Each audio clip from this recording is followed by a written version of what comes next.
Və mən çox təəccübləndim ki, siz izolyasiyasız bu boyda şirkət, izolyasiyasız bina tikmisiniz. Heç bir dam sizə germetikliyi shingles kimi verilməz. Primer izolyasiya məhsulu deyil. Pulunuz da batır, konstruksiyanız da xarab olur. Sizdə başqa cür tikmək olmaz. Mümkündür. İzolyasiya sənin sağlam konstruksiyanın davamlı sağlam olmağı üçündür. Shingles'dan, Texnicol'dan başqa ömürlük zəmanət verən ikinci belə dam örtüyü yoxdur. Varsa yazın bizə.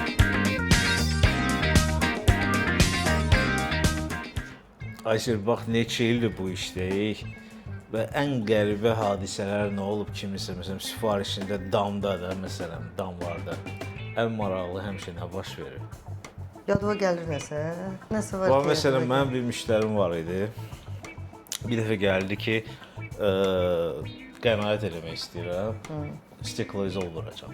Bilirsən də, bizdə ən populyar material stekloizol vuracam. Dedim, qardaş, etmə, eləmə. Və stekloizol Texnicol'un özünün tövsiyəsi ilə tam nə qədərdir? Stekloizol 6 aylıq. 6 aylıq vremenli dam örtüyüdür. 6 aylıq vremenli dam örtüyüdür də. Texnicol özü Qarantiya vermir. Zəmanəti ancaq 6 Uniflex-dən yuxarı verir də materiallara zəmanəti. Əslində SBS tərkibli. SBS Uniflex-dən yuxarıdır bütün zəmanətlər. Yəni Uniflex materialından aşağı nə material varsa hamısı zəmanətsizdir də. Bu da mənim bir yaxşı tanışım idi. Bir yerdə işləmişdik, keçmiş kollega. Yox, qardaş, bəs mənə deyiblər bazardan elə 25 manata alacağam. Bir də ondan ucuz. Bizdə xoşlar ucuz olsun, ucuz. Mən də qəqras o vaxt Rusiyadan təzə gəlmişdim. Rusiyada əksinə görmüşdüm də. Gələn deyirdi ki, ucuz teması bizdə var da. Orada gəlir ki, mənə keyfiyyətlə nə deyə bilərsən? Ən keyfiyyətli illərlə sürsün bu məsələ. Ən keyfiyyətli nə qədər getsin, necə getsin. Mən buna Uniflex deyirəm, bu deyir ki, yox, mənə stekloizol olur. Dedim, yaxşı, vur. Mən üçün, mən satıcıyam da, yaxşı, istəmirsən onu, alma onu. Aldı, getdi. Getdi, üstündən bir ay zat keçdi, orada da plus düzgün eləməmişdilər. Üstündən bir ay keçdi. Gəldi ki, ayda təzədən başım nəsə buraxdı, dam başım pis günə qaldı, nə oldu falan beşməkan. Mal-ı bu ucuz material almışdı. İşi ustaları da yaxşı çıxmadı. Montaj da düzgün deyildi. Ustaları da yaxşı çıxmadı. Başım material bir aydan sonra başım su bastı təzədən bunu. Dedim, yaxşı, nə rişeniya falan, təzədən fikirləşdik. Bu dedi, hə, okey, nə bilim, nə, onda sən dediyin Uniflex-i alaram, nə eləyərəm. Maraqlandım, sonra satıcılardan soruşuram, bu təzədən gedir Eyni material alıb. Təzədən stekloizol alıb. Və mən bir gün gəldim, yolum həmin kafedən keçirdik. Gəldim ora, girdim içəri. Adam içəridə aboya, içəridə olan remontun aboyuna belə, hələ başqa şeylərini demirəm də. Belə ən bahalı bəlkə də aboylar istifadə eləmişdi. Bahalı mebellər, televizorlar falan, hamısı su basıb, pis günə qalın bunlar hamısı. İndi 30 durmuşam bunu, deyirəm ki, qardaş, sən bu boyda obyektə bura hamısını bu pulu buraxmısan da. Bu damda niyə ekonomiya eləmirsən də? Yəni o ekonomiya gör sənə necə başa gəldi? Yəni məkanda görürəm ki, sən pul qoymusan da bu obyektə. Bəs niyə dama bu cür münasibət yaratmısan? Mənə verdiyi cavab sənin oldu. O görsənmir axı. O görsənmir, amma o görsənməyən tərəf əslində bütün daxili məkanı və evin konstruksiyasını məhv edir. Görsənən hissəni isə hamısını məhv elədin. Hansını ki, bahalı, nəmli. Bir o görsənmir deyən ona görə ora pul xərcləməyi düzgün bilmədim. Çox heyf ki, o cür qavrayışı olan, düşüncəsi olan müştərilər olur. Bir dəfə məni, yəni çox xətrimə dəyən də bir şey idi. Təzə-təzə idi, yəni müştərilərlə danışırdım. Çox tanınmış bir şirkətdən biri yığdı. Dedi ki, mənim zirzəmimi su basıb, təcili olaraq gəlin, baxış keçirin. Hündür tikili idi, hündür mərtəbəli. Təbii ki, mənim sualım oldu ki, siz ora nə izolyasiya, nə tipdə izolyasiya vurmusunuz? Tanımırdı adam məni, çox kobud bir cavab verdi ki, bu nə tipa savadsız sualdır. Bura izolyasiya olsaydı, zaten mənim binamı su basmazdı.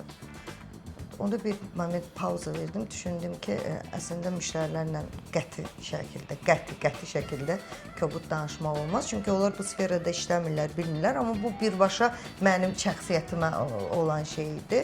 Dedim, mən savadsız sual vermədim. Dedim, əslində düzgün olmayan evi izolyasiyasız tikməkdir və mən çox təəccübləndim ki, siz izolyasiyasız, bu boyda şirkət, izolyasiyasız bina tikmisiniz.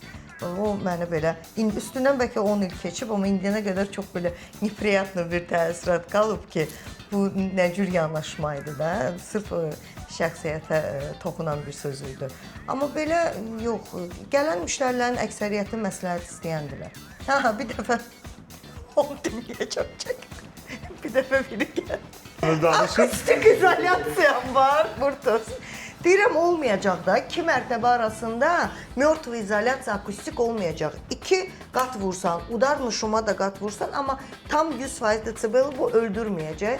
Qayıtdı ki, siz başa düşürsünüz, aşağı mərtəbədə bir arvadım yaşayır, yuxarı mərtəbədə bir. Bunlar bilməmədilər mən hardayam. Dedim, siz bir həyətdən, bir qapıdan girirsiniz də, onsuz da biləcəklər. O da yapamıyorum, bunu paylaşmam. Çox adam bilir, görsən, zəng vurur, bilmədiyi bir şey var, soruşur. Sizdə 130 sıxlıq daş yunu var. Neyinirsən, dama işlədəcəm. Ay sağ ol, ən populyar bir şeylərdir. Soruşursan, qardaş, bunu hara vuracaqsan? Deyir, dama. Deyirəm, niyə o 130 sıxlıq? Deyirəm, yaxşısı olsun da. Deyirəm, qardaş, 130 bilsən nə deməkdir? Bir kubu bunun 130 kiloqramdır. Yəni bir paçka 5 santimetr üzr istəyirəm daş yunu götürürsə, bir kubda 5 santimetrlik daş yunu 20 kvadratı tutur. Sən 20 kvadratlıq damıvı 150 və ya 130 kiloqramla yükləyirsən. Bu deməkdir. Burada isə bizdə adətən dediyim kimi o damı yığan nə o usta stropilni sistem ona hesablanır və ümumiyyətlə orada o apardığı rol, orada heç bir daşıyıcı rol yoxdur. Yəni ona görə sıxlıq orada heç bir önəm daşımır. Əslində ora ən aşağı sıxlıqda olan izoboks var bizdə, 15 kiloqramlıq. Ən aşağı sıxlıqda olan, çünki onların hamısının temperatur lambdaları eynidir. İstər 130 sıxlıqda, istər 15 kiloqramlıqda. Və əksində nə qədər daş yunu yüngül olursa, o qədər daha yaxşı səs izolyasiyasıdır. Tamamilə doğru. Əgər səndə dəmir damdırsa, dəmir damda timboli onda yüngül daş yunundan, yəni aşağı sıxlıqda olan daş yunu daha yaxşıdır. Çünki dəmir damlar ən çox səs salan damlardır. Bu yağış zamanı falan səs salır. Ora ən yüngülü yaxşıdır ki, həm istilik izolyasiyası olsun, həm də buna görə ümumiyyətlə dəmir dam vurmayın, şınqıs vursaz daha yaxşı olar. 100%. O mənim, yəni belə deyək, mən həmişə onu misal gətirirəm ki, bax, fikir verin. Hər bir şeyi, telefonu, yəni hər bir şeyi texnoloji baxımdan biz həmişə hər şeyi Amerikadan götürürük, Amerikadan öyrənirik. Çünki Amerikanlılar praktikdirlər. Onlar bazar sistemində illər boyu keçdiyinə görə onlar daha praktik gəlib çıxıblar nəticələri. Onların bazarı tamamilə standartlardan ibarətdir. Və onlar şınqılı artıq bir standarta salırlar. Məsələn, heç bir Amerikanlıya düşün, dam örtüyü, onun ağlından da keçmir başqa bir növ. Orada bazar 98 yox ha, 100% şınqıldır. Yəni 100%. Avropada yenə görərsən keramik damlar falan 5 metr.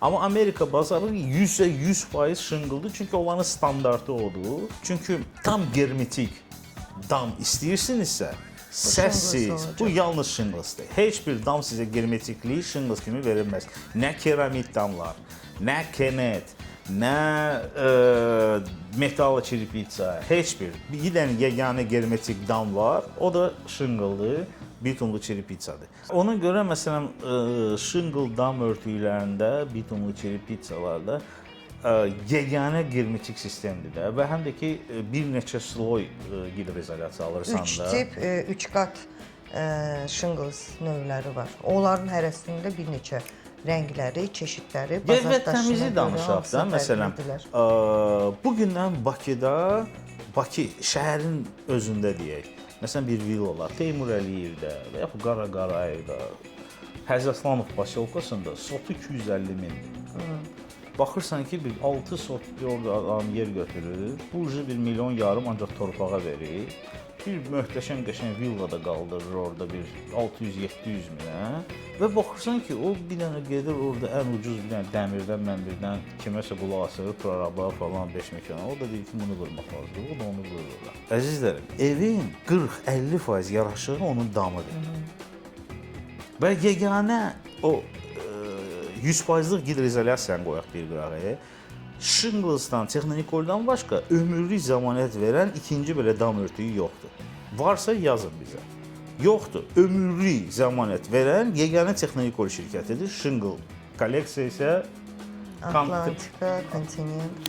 O kolleksiya ömürlük zəmanət verir də Technicol. 3 qatlı Shingles'lara. Və bu tam germetik dam alırsan, möhtəşəm görüntü alırsan və estetik görüntü alırsan. Çünki Shingles'dan müxtəlif ən mürəkkəb damı belə yaratmaq mümkündür. Amma məsələn baxırsan ki, adam 1 milyon, 2 milyonluq bir villa tikdirir, ora gedir ən ucuz bir dənə profnastiyordan. Əslində o xəbəri yoxdur mütləq. Çox baxan müştəri bazarda tam onu görmür, araşdırmır. Bunu dizaynerlər, arxitektorlar və ya dediyi həmən elə prorabı bunların sözündən davam edir evin tikintisini də. Əslində bu əvvəlcədən layihəyə qoyulsa, müştərilərə bu material tanıdılsa, problem olmayacaq. Mən siz demişkən, o cür villalar tikən adam çox rahat şəkildə gəlib həmən damını da tikə bilər. Var, elə adamlar var ki, öz-özünə ev tikir, heç bir şirkətə evini etibar eləmir, yəni sözlə, layihə ilə, hələ üstünə özü də araşdırır və mən deyim ki, %95% Shingles alıcıları elə həmən müştərilərdir. Özü araşdırır, özü gəlir və daha çox, bir dəfə də rolikdə dedim, qadınlardır. Çünki Shingles'ın digər müsbət cəhətlərini araşdırmırlar, amma yəni gözəlliyi, estetik görüntü, rəng çeşidi, bu tam fərqli bir ev olur. Çöldən baxanda tam fərqli bir. Hətta niyə bu Qubaqusar tərəfdə gedəndə gəzməyə və ya otellərə falan, orada otellərin bəzilərinin üstü Shingles'dır. Nə qədər fərqlənir. O bina sразу kənardan seçilir. Yəni müştəri birbaşa ora fokuslanır. Dərhal seçilir. Mastika qatı olur, onu şpatellə sürtürsüz, bir qat yaradır da orada ki, su keçməsin. İndi mən sizin nömrəni verəcəm Samirə, Samir sizi yığacaq, o da hamısını bilir. Siz ona deyin sizə nə lazımdır, o sizə tam məsləhət verəcək nə eləmək lazımdır. Mastika yoxsa primer. Çünki primer adətən o tolun altına vurulur ki, tol daha yaxşı yapışsın həmin səthə. Problemin biri. Primer istəyirlər, hal-hazırda müştəri zəng edib. Primer istəyirlər, sürmə izolyasiya kimi düşünürlər, izolyasiya məhsulu kimi istifadə edə bilərlər deyə düşünürlər. Primer izolyasiya məhsulu deyil. Primer bitum membranların altından çəkilən astar qatdır. Betonu bitumlaşdırmaq üçün, betonun səthində olan tozu, qumu yatızdırmaq üçün ki, sonra bitum membranı əridilib beton səthinə vurulanda düzgün adheziya getsin deyə. Amma bəzi yerlərdə zəng edirlər, elə fiziki şəxslər, şəxsi evlər tikənlər. Bu, ən çox fəhlələrin, prorabların səhvindən baş verir. Vurmuşuq da primer, nə vurmursan? İzolyasiya vurmursan, xahiş edirsən, vedrəsini göstərirlər, baxırsan ki, primer vurublar. Primer izolyasiya məhsulu deyil. Yəni ona pul verib, alıb sadəcə onu vuracaqsınızsa, almayın, vurmayın, istifadə eləməyin. Çünki ha vurdunuz, ha vurmadınız, eyni şeydir. Mən adətən belə başlayır, adheziya bəlkə kimlər çətin olur. Deyirəm ki, qardaş, bu bilsən nədir? Bu rubiroid, tolun kleyidir. Gruntovka üçün. O aboy vuranda altdan bindir vururuq ha. Bax, eyni, elə bil ki, eyni funksiyanı. Yəni, hidroizolyasiya məhsulu deyil. Əgər sürmə hidroizolyasiya bitumlu istəyirsinizsə, bu mastikadır. Burada mastika istifadə olunur. Primer sırf hidroizolyasiyanın tolun altına istifadə olunur. Mastikalar da tərkibinə görə fərqlidir. Fərqlidirlər, təyinatına görə fərqlidir. Davamlı mastika olmalıdır. Fundamentdə istifadə olunan mastika fərqlidir. Yəni, burada hər materialdan çox danışma olmaz.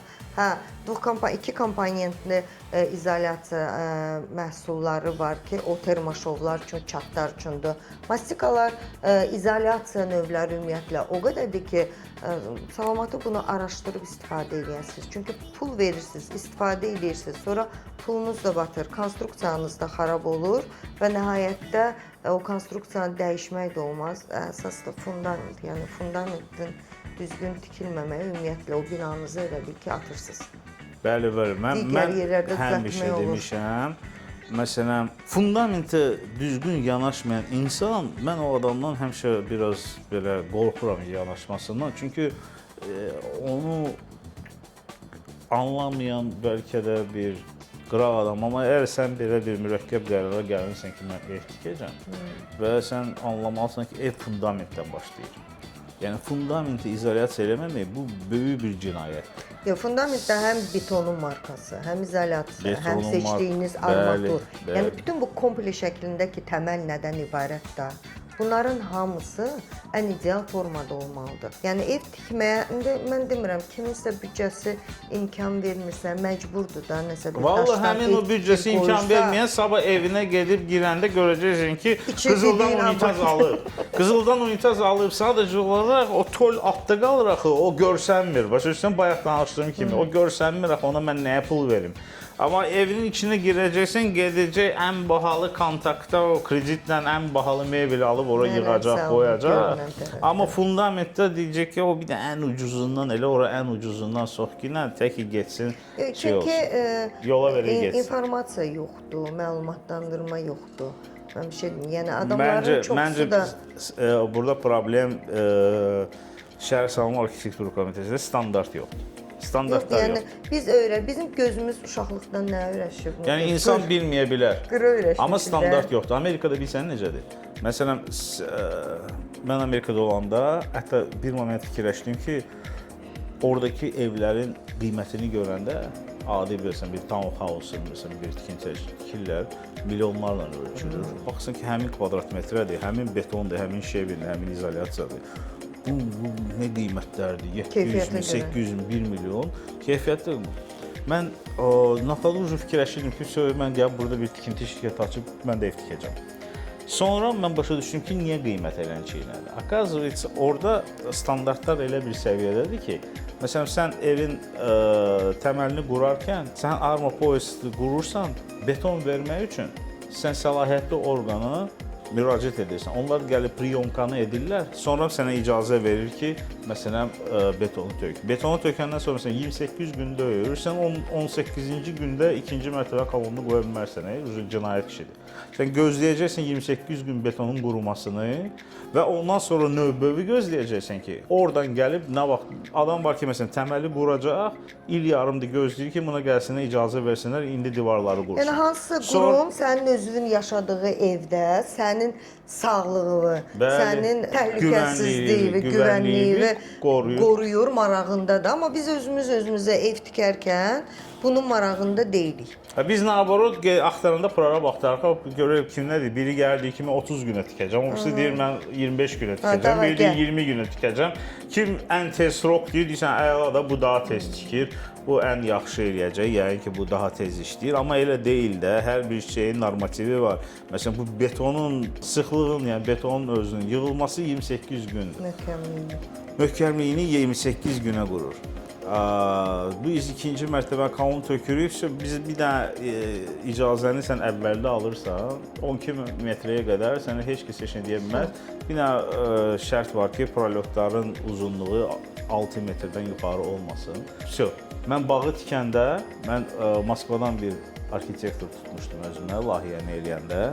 Alt fundamentdən yuxarı seysmopoyası bir-birini toxutdururdu. Prorabımda mayıl prorab, bir dəfə mayıldan soruşdum, nə qədər ev tikmişsən, deyir 80-dən sonra saymadım. İmam deyəndə mayıla ki, belə ateşkalar verməliyik, nə eləməliyik? Mayıl mənə dedi ki, o nədir, Amurtuz, mən deyim 200 dənə ev tikmişəm Bakıda, mən hələ belə şey görməmişdim, o nəyə lazımdır? Deyirəm, bəs arxitektor dedi ki, mən deyir, baxdım sniplərdə, sizin region seysmo regiondur, zəlzələli regiondur. Sizdə başqa cür tikmək olmaz. Mümkündür. Yəni ki, bu sabahlan zəlzələ zamanı çox apaslı bir şey, təhlükəlidir. Və biz o divarların içindən bütün, yəni qorizontal yox, vertikal da seysmopoyaslar hamısını bir-birinə toxudulub betondan da. Yəni demək istəyirəm ki, o da 200 dənə ev tikmiş bir prorab qayda deyildi ki, mən belə şey hələ indiyəcən görməmişdim Bakıda ki, kimsə belə prodolni seysmopoyaslar açsın.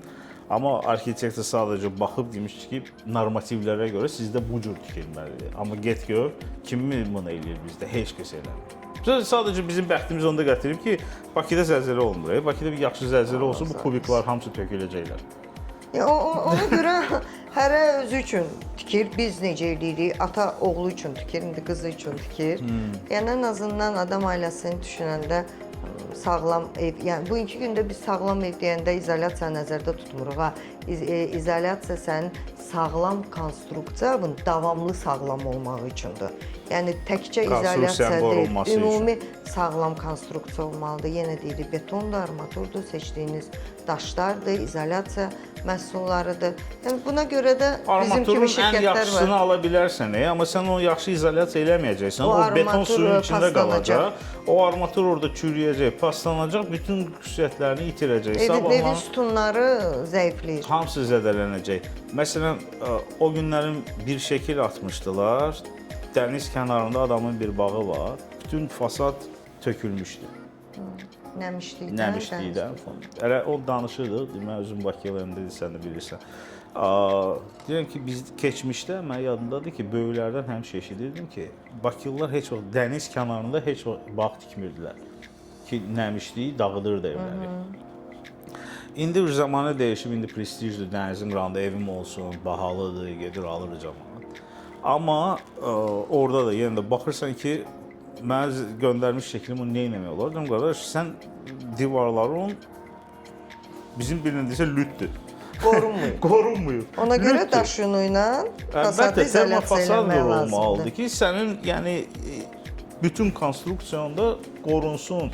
Dənizdən gələn nəmişlik, külək daim vurur sənin divarlarına.